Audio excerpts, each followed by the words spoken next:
हम लोग उत्तर प्रदेश के जनपद संभल में हैं। दरअसल आपको बताते हैं कि जिस तरह से एक सपना साकार हुआ, लगातार हम एक नारा लगा रहे थे कि रामलला आएँगे और खुशियाँ लाएँगे।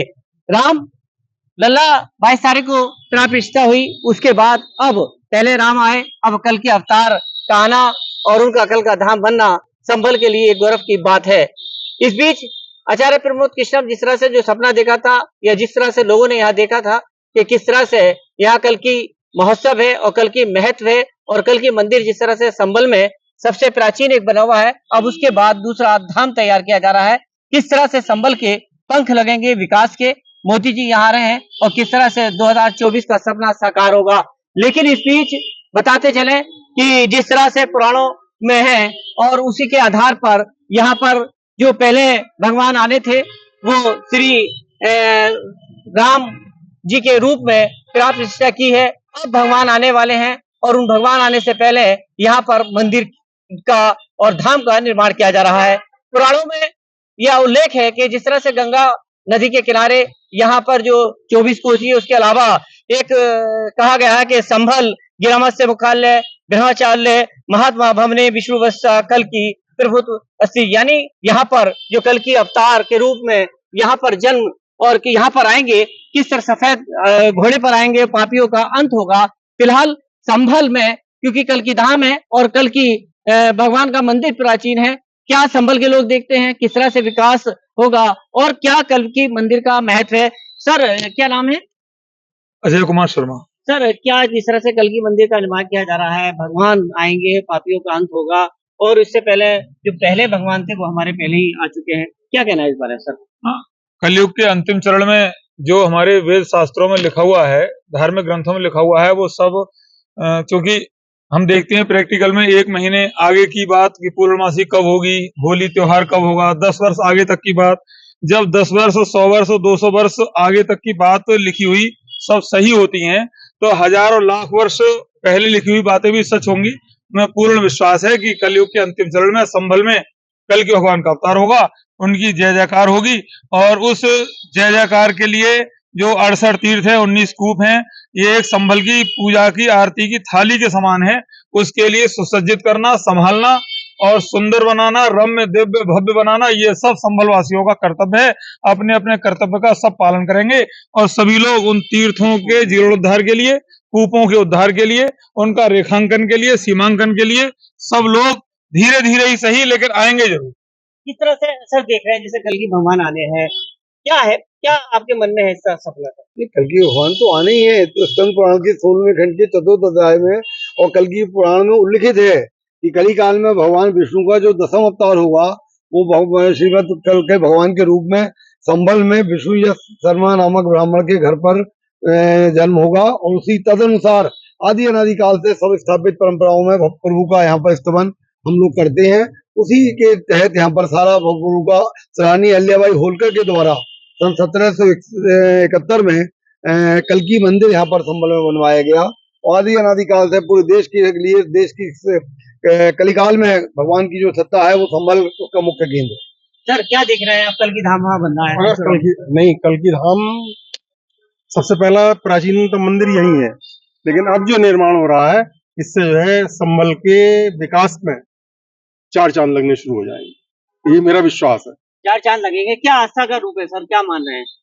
हमारा मानना है कि भगवान कल्कि जी का जो यहाँ पे भविष्य में आगे जो अवतार होगा उस 10वें अवतार से पहले ही इतना बड़ा चमत्कार हो रहा है कि भगवान कल्कि का भव्य और दिव्य एक मंदिर बनने जा रहा है, जिसके माननीय प्रधानमंत्री जी मोदी जी उसका शिलान्यास करेंगे 19 तारीख को। तो इससे पूरे क्षेत्र में, पूरे ग्रामीण इलाकों में भी बहुत बड़ी खुशी का माहौल है और हम लोगों को मौका मिलेगा कि ऐसे धर्म के ऐसे शुभ कार्य में शिलान्यास के दौरान हम साक्षी बनेंगे, जिससे आने वाली पीढ़ी हमें याद करेगी। सर क्या विकास के पगले हैं, मोदी जी भी आ रहे हैं, राम जी आ गए हैं, पूरी कृपा हो रही है, 2024 लेना है। 2024 में तो सरकार बिल्कुल पक्की है, लेकिन एक बात यह है, जैसे आपने देखा कि राम जन्मभूमि का शिलान्यास हुआ क्योंकि वहां पर पहले मस्जिद थी, उसको हटाकर राम मंदिर बनाया गया। अब ये भविष्य की बात है, भगवान कल की आने वाले हैं, उनके स्वागत के लिए आचार्य जी धाम बना रहे हैं। यहाँ हमारा प्राचीन विष्णु मंदिर है। मैं तो ये चाहता हूँ कि मोदी जी आए, बहुत अच्छी बात है, लेकिन जो मेन जगह है जिसे वेदों में लिखा है, शास्त्रों में लिखा है, उस मंदिर को भी थोड़ा सा उनको ध्यान देना चाहिए था। अभी योगी जी आए, सीधे धाम पर उतर गए, धाम नया बनना है, लेकिन जो हम 300 साढ़े 300 साल से जिस मंदिर की पूजा कर रहे हैं, जहां हम कल की जयंती बना रहे हैं, महोत्सव अभी 10 साल से बन रहा है, लेकिन जिसको हम इतने दिनों से मानते चले आ रहे हैं, जिस पर हमारी आस्था है, हमें उसको भी ध्यान रखना चाहिए। बहुत अच्छी हमें बात है सर, जिस तरह से आस्था की बात की है, प्राचीन मंदिर है, यहाँ बनाया गया, वहाँ धाम है, क्या किस तरह से देखेंगे? देखिए, ये एक प्रकल्प है। उन प्रकल्पों के तहत योजनाएं बनती हैं, उसके तहत ही तदनुसार कार्य होती हैं। कल की पीठाधीश्वर प्रमुख कृष्ण जी के द्वारा एक पिछले 1518 वर्ष के अंदर इसकी दिशा में बड़ी महत्वपूर्ण भूमिका अदा की गई है और वो अपने प्रकल्प के तहत मंदिर की स्थापना कर रहे हैं। माननीय प्रधानमंत्री जी ने भी कल की मंदिर आने की इच्छा व्यक्त की थी। मुझसे तो 2014 में भी पर्सनली व्यक्त की थी। 26 फरवरी 2014 को मैं कल की मंदिर के दर्शन करने आऊंगा। चलिए, अभी जिस रूप में भी सर, जिस तरह से पूरी विकास है, आप पुराने प्राचीन है सर, किस तरह ये मंदिर? पुराने मंदिर का भी जीर्णोद्धार होना चाहिए, क्योंकि वो बहुत पुराना मंदिर है और अहिल्या भाई होलकर के द्वारा किया जा रहा है। ये तो नया धाम 10 साल से बना है। इसके लिए तो वो उन्होंने प्रमोद कृष्ण जी ने कोशिश करी है, प्रयास किया है, तो वो मोदी जी आ रहे हैं। हमें आशा है कि वो उन्हें ये मंदिर भी देखना चाहिए और इसको मैम, जिस तरह से हम सपने में सुखदेव माता पिता बताते थे कि कल के अवतार आएंगे, सफेद घोड़ा होगा, पापी, क्या सर साकार लग रहा है आपको? साकार ये लग रहा है कि हम यहाँ संभल में आए और हमें कल की भगवान के बारे में जानने को मिला। हमने ये प्राचीन मंदिर है यहाँ पे कल्की जी का, उस मंदिर को देखा और साक्षात हमें लगा कि कल्की जी हमारे सामने हैं। हमने अपने बच्चों को और आने वाली पीढ़ी में बच्चों को उनके लिए जागृत करना चाहिए और कर रहे हैं कि कल्की भगवान विष्णु भगवान का 10वां अवतार है और वो संभल में जन्म लेंगे और संभल में जन्म लेंगे हिंदुत्व की और धर्म की और अपने हिंदुत्व को आगे बढ़ा करके ले जाएंगे और जो यहाँ पर जो भी अत्याचार या जो भी कुछ होगा वो उसको लड़ेंगे। हाँ। बहुत अच्छा है। क्या नाम है सर? शकील रहमान मलिक नाम है कैसा मेरा। लग रहा है कल के अवतार भगवान, क्या विकास होगा? देखिए, जैसे जिस नजर से देखा जा रहा है कि प्रमोद जी ने जो कदम उठाया, बहुत अच्छा कदम उठाया है। और सबसे पहले तो मैं आपको ये बताना चाहता हूँ कि देखिए, मंदिर हो या मस्जिद हो, उसकी जगह पाक साफ होनी चाहिए और खुद की होनी चाहिए सबसे पहले। दूसरी बात, अगर हमारे मोदी जी के नेतृत्व में ये मंदिर बनने जा रहा है तो वो सभी जाति धर्म के लोग साथ में हैं, ऐसा कुछ नहीं है। मगर एक्चुअली होता क्या है कि देखिए, अगर मोदी जी आ रहे हैं देश के प्रधानमंत्री इस संभल की सरजमी पर, तो विकास होगा, निश्चित रूप से होगा। इससे पहले अटल बिहारी वाजपेयी जी ने सरकार चलाई, उनके नेतृत्व में सरकार चली और विकास हुआ, खास तौर से संभल का हुआ। आप देख लीजिए, हयात नगर वाला बिजली घर, वो भारतीय जनता पार्टी की देन। सिरसी का बिजली घर, वो भारतीय जनता पार्टी की देन। मतलब विकास की ही बात कर रहा हूँ मैं, विकास के बाद सर, जिस तरह जैसे रेलवे की है, कुछ और चीज है, मोदी जी आ रहे हैं, तो क्या हमसे और यहाँ तक पूरा एक वो विकास बनेगा सर?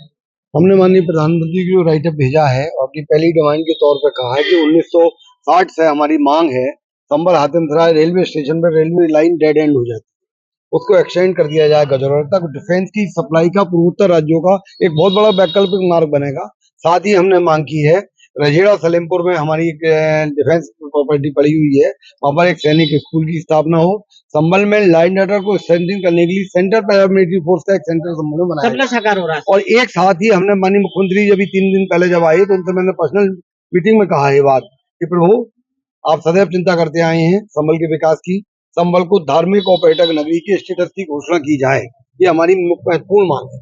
सर, क्या सपना साकार हो रहा है? जिस तरह से हिंदुत्व की बात करें, पूरा सनातन की बात करें, उसकी सुरक्षा के लिए एक मंदिर जिस तरह से श्री राम मंदिर प्राण प्रतिष्ठा हुआ, अबू धाबी में मोदी जी गए, अब उसके बाद संभल में ये कल के मौसम में आ रहे हैं, मतलब राम के बाद कल के अवतार। अब तक हम देखते चले आए हैं, देश हो या विदेश, अगर माननीय प्रधानमंत्री कहीं गए हैं तो केवल फीता काटकर, दिया जलाकर वो लौटे नहीं है। उन्होंने कुछ ना कुछ, चाहे वो कॉरिडोर की स्थापना की हो, चाहे किसी धाम का पुनरुद्धार किया हो, कुछ भी किया हो, किया जरूर है। कल की धाम पर भी आएंगे, तब यहाँ पर भी संभल के विकास के लिए वो कल की कॉरिडोर भी बनाएं, या इन प्रकार जो कुछ भी केंद्र की और प्रदेश सरकार की दोनों की जो भी नीतियां होंगी, उनके तहत कुछ ना कुछ विकास अवश्य मिलेगा और हम सबकी बातें खिलेंगी। हम सबके लिए उम्मीद है और इस उम्मीद के तहत हम सब बहुत अपार आनंद और खुशी का मन बनाए हुए हैं। कल के अवतार आ रहे हैं, कल की तरह से यहाँ आप पूजा करते हैं, क्या मानना है जैसे वहाँ बन रहा है धाम? तो बहुत खुशी की बात है वहाँ बनना, और यहाँ पे भी कुछ खिलवाड़ होना चाहिए संभल के अंदर भी। जो प्राचीन मंदिर है उसकी भी पूरी निगरानी रखनी चाहिए। बहुत अच्छी बात है भैया। किस तरह से कल की जो अवतार है वहाँ धाम हो रहा है, किस तरह से ले रहा है? तो उसको लोगों के बीच तो बहुत ज्यादा खुशी है इस बात की कि पहली बार संबल प्राण जी का आगमन हो रहा है, इतना बड़ा शिलान्यास होने के लिए जा रहा है। ये अच्छी बात है, लोगों को खुशी का माहौल है। लेकिन संबल विकास में बहुत पीछे है अभी भी। आज भी सभी पिछले क्षेत्र में होती है, यहाँ पे कोई ऐसा कोई बुनियादी ढांचा नहीं है, कोई ऐसा कोई वेश नहीं है जिसपे लोग को गर्व कर सके कि हम संबल में रह रहे हैं। ये जिला बन चुका है 11 साल, यहाँ पे 12 साल हो गए, लेकिन मुख्यालय जितने प्रशासनिक कार्यालय है वो सब बेजोड़ स्थापित है। जिले में हम रह रहे हैं, मतलब विकास में बहुत पीछे है जी। तो थोड़ा उन तक बात पहुंच सके, या कोई पैर भी कर सके कोई भी जाकर राजनेता की, जिससे कि संबल की कोई पहचान हो। सर एक बड़ी पहचान हो रही है अयोध्या के बाद, सीधे यहाँ पर कल की भगवान आ रहे हैं। कल की भगवान जी का जो अवतार है, प्रारब्ध है, पूरा होकर रहेगा। और जब भी इतिहास साक्षी है कि जब भी कोई भी हमारे यहाँ अवतार हुआ है तो उसकी तैयारियां पहले से ही हो जाती हैं। अगर आज के मायने में हम देखें, जो कल की धाम का निर्माण हो रहा है, हालांकि जो हमारा शक्ति केंद्र है वो यही है, कल की भूमि का, कल की मंदिर, रानी वाला मंदिर जैसा कहते हैं। लेकिन ये सब कुछ तैयारियां ही हैं कि यहाँ से 24 कोस की परिधि में भी, या जहाँ कहीं भी एचौड़ा कम्बो जैसी जगह में भी आचार्य जी आगे आए, उन्होंने कल की धाम का निर्माण किया। और प्रधानमंत्री मोदी जी साधुवाद के पात्र हैं, तो वो इस पुनीत कार्य में अपना बहुमूल्य समय यहाँ पर लगाएंगे, और कहीं ना कहीं इससे संबल का विकास होना निश्चित है। फिलहाल जिस तरह से मेरे साथ यहाँ सब जनता थी, मन में है कि देश में जिस तरह से पूरा एक सनातन और हिंदुत्व की बात की जा सकती है, पहले अयोध्या में राम आए और राम के बाद अब संभल में कल की भगवान का अवतार होगा। ये सारी चीज, और इसके बीच मोदी जी इस तरह से यहाँ पर नींव रखेंगे तो कहीं न कहीं विकास की नींव भी लगेगी। फिलहाल अयोध्या में राम और सब में कल की भगवान, आस्था के साथ लोगों की निगाह है कि अब संभल का विकास होगा, और जो प्राचीन संभल का मंदिर है, रानी वाला मंदिर और कल की भगवान का मंदिर कहलाता है, उसको भी पूरी तरह से सरकार नजर रखे, इन सब की मांग है। अब देखना यह है कि किस तरह से हमारे जिस तरह से भगवान का अवतार और संभल में जिस तरह से हो रहा है, अब किस तरह से पापियों का अंत होगा और विकास के पंख लगेंगे। वीडियो जर्नलिस्ट महबूली के साथ TV9 भारतवर्ष संभल।